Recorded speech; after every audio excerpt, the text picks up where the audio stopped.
Greetings everyone.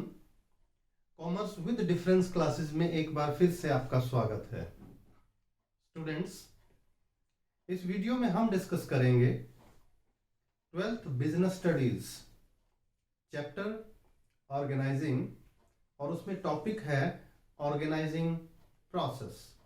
इससे पहले हम ऑर्गेनाइजिंग का मीनिंग, फीचर्स, उसके एडवांटेजेस, ये सभी डिस्कस कर चुके हैं स्टूडेंट्स। सो ऑर्गेनाइजिंग प्रोसेस क्या है?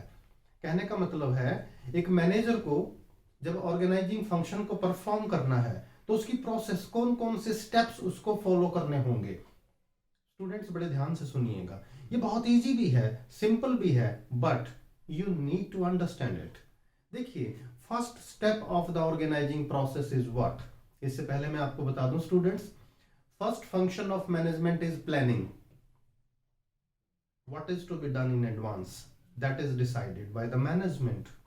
ये सेकंड फंक्शन है ऑर्गेनाइजिंग, यानी हमने जो प्लान्स बनाए हैं, हमने जो प्लानिंग की है, उसके अकॉर्डिंगली अब ऑर्गेनाइजिंग फंक्शन होगा। और उसमें जो फर्स्ट स्टेप है स्टूडेंट्स, देखिए, identification and division of work.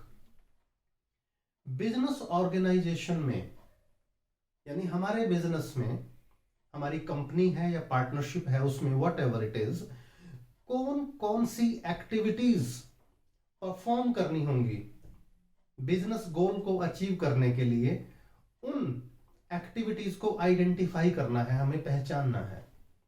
जैसे बहुत सारी एक्टिविटीज होंगी स्टूडेंट्स परचेज से रिलेटेड। अब हम अगर मैन्युफैक्चरिंग बिजनेस कर रहे हैं तो हमें रॉ मटेरियल परचेज करना होगा, उसके बाद प्रोडक्शन होता है, उसके बाद मार्केटिंग डिपार्टमेंट सेल करता है, supported by finance department, research and development department also, personal department also. ये तो हो गई हमारी मेन एक्टिविटीज। फिर इन एक्टिविटीज को पूरा करने के लिए, जैसे परचेज है स्टूडेंट्स, सिर्फ ये थोड़ी कि गुड्स परचेज कर लिया, परचेज से रिलेटेड बहुत सारी एक्टिविटीज हैं छोटी बड़ी, उनको आइडेंटिफाई करना। यानी पहले हमने आइडेंटिफाई किया कि बिजनेस में परचेज होगा, फिर उस परचेज को हमने डिवाइड किया, डिवीजन ऑफ वर्क, कि परचेज में कितनी छोटी बड़ी एक्टिविटीज हैं, फिर सेल में कितनी छोटी बड़ी एक्टिविटीज हैं। फॉर एग्जांपल सुनिए स्टूडेंट्स, अगर हम कोई गुड्स सेल करना चाहते हैं तो उसका ऑर्डर आएगा ना, पहले ऑर्डर आया, कौन रिसीव कर रहा है, उसकी प्रोसेसिंग होगी, प्रोडक्शन डिपार्टमेंट से टाई अप होगा, स्टोर में स्टॉक में कितना गुड्स है, फिर पेमेंट आई कि नहीं आई, फिर उस गुड्स की लोडिंग अनलोडिंग, फिर उस गुड्स को भेजना। ये सिंपल है देखिए, बट इन सभी एक्टिविटीज को हमें माइन्यूटली आइडेंटिफाई करना होगा, फिर उनको डिवाइड करना होगा। यानी ऑर्गेनाइजिंग का फर्स्ट स्टेप है सभी एक्टिविटीज जो ऑर्गेनाइजेशन में होनी है, जितना भी वर्क होना है उसे आइडेंटिफाई करो और उसको डिवाइड करो। अब इसके बाद देखिए स्टूडेंट्स क्या होगा, डिपार्टमेंटलाइजेशन। यानी बिजनेस की एक्टिविटीज कितनी परफॉर्म करनी है, हजारों एक्टिविटीज होंगी स्टूडेंट्स, उनको हमने सबसे पहले आइडेंटिफाई किया। कोई बड़ा काम था, उस काम को डिवाइड किया छोटी छोटी एक्टिविटीज में। अब जो सिमिलर एक्टिविटीज हैं, एक जैसी एक्टिविटीज हैं, उनको ग्रुप कर देंगे, ग्रुपिंग कर देंगे, और उसके बेस पर डिपार्टमेंट क्रिएट होगा।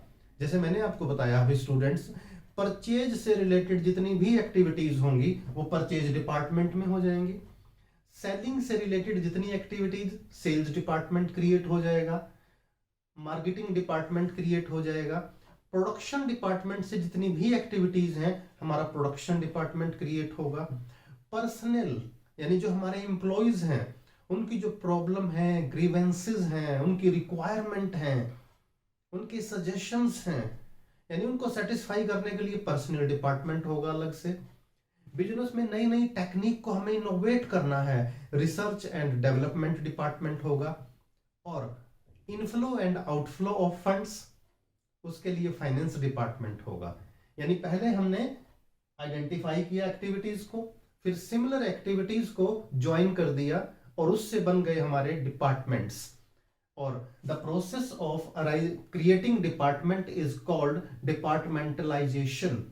अब थर्ड स्टेप सुनिए स्टूडेंट्स क्या होगा, यानी हमने डिपार्टमेंट बना दिए हैं बच्चे, ध्यान रखिए, उसी के बेस पर हमारे डिपार्टमेंट मैनेजर्स वगैरह बनते हैं।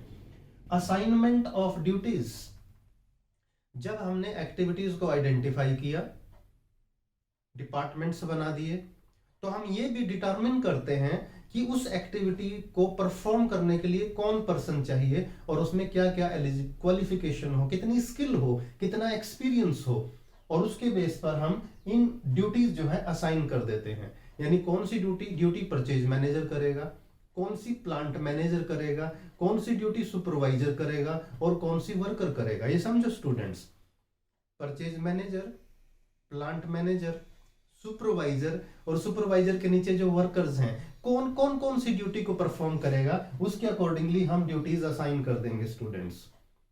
Last step of organising process, please से लास्ट स्टेप है establishing reporting relationship. Who will report to whom, कौन किसको रिपोर्ट करेगा, and who will order to whom, कौन किसको ऑर्डर करेगा। यानी हम यहां अथॉरिटी रिलेशनशिप एस्टेब्लिश करेंगे। यानी कौन किसको ऑर्डर्स एंड इंस्ट्रक्शंस देगा और कौन किसके ऑर्डर एंड इंस्ट्रक्शन फॉलो करेगा। यानी हम ऑर्गेनाइजिंग में एक फॉर्मल ऑर्गेनाइजेशन स्ट्रक्चर जो है, फॉर्मल रिलेशनशिप, ये जानबूझकर एस्टेब्लिश करते हैं। जैसे कौन प्रोडक्शन मैनेजर होगा, प्रोडक्शन मैनेजर्स के नीचे प्लांट मैनेजर्स काम करेंगे, प्लांट मैनेजर्स के नीचे सुपरवाइजर्स काम करेंगे और सुपरवाइजर्स के अंडर वर्कर्स काम करेंगे। अब समझिए ये हायरार्की है स्टूडेंट्स। ये प्रोडक्शन मैनेजर्स ऑर्डर देगा प्लांट मैनेजर्स को, और प्लांट मैनेजर्स देगा ऑर्डर सुपरवाइजर को, और सुपरवाइजर ऑर्डर देगा एम्प्लॉइज को। अब कौन किसको रिपोर्ट करेगा, समझिए स्टूडेंट्स। एम्प्लॉइज रिपोर्ट करेंगे सुपरवाइजर को, सुपरवाइजर रिपोर्ट करेगा प्लांट मैनेजर्स को, और प्लांट मैनेजर्स रिपोर्ट करेगा प्रोडक्शन मैनेजर्स को। दिस इज द हायरार्की, और ये है एस्टेब्लिशिंग रिपोर्टिंग रिलेशनशिप। इसी के बेस पर हमारा ऑर्गेनाइजिंग का पूरा काम स्मूथली चलता है, सब कुछ क्लियर होता है सब किसी को, और कोई कंफ्यूजन नहीं होता, और सारे काम हम इंश्योर कर पाते हैं कि सारे काम टाइम पे होंगे। तो ये है ऑर्गेनाइजिंग प्रोसेस। एक बार फटाफट इसको लास्ट में देख लीजिएगा स्टूडेंट्स। सबसे पहले बिजनेस की सभी एक्टिविटीज को आइडेंटिफाई करना, वर्क को छोटे छोटे कामों में डिवाइड करना, फिर सिमिलर एक्टिविटीज के बेस पर डिपार्टमेंट्स क्रिएट करना, उसके बाद ड्यूटीज असाइन करना कंसर्न्ड जो एलिजिबल एंड स्किल्ड वर्कर्स हैं, एलिजिबल वर्कर्स हैं उनके अकॉर्डिंगली, और लास्ट है रिपोर्टिंग रिलेशनशिप को एस्टेब्लिश करना, कौन किसको ऑर्डर करेगा, कौन किसको रिपोर्ट करेगा। This is also very important for achieving the business गोल। तो ये है स्टूडेंट्स ऑर्गेनाइजिंग प्रोसेस। वीडियो को बार बार देखें और समझें। वीडियो लाइक जरूर कीजिएगा, फ्रेंड्स के साथ शेयर करें, और अभी तक सब्सक्राइब नहीं किया तो चैनल को सब्सक्राइब जरूर करें।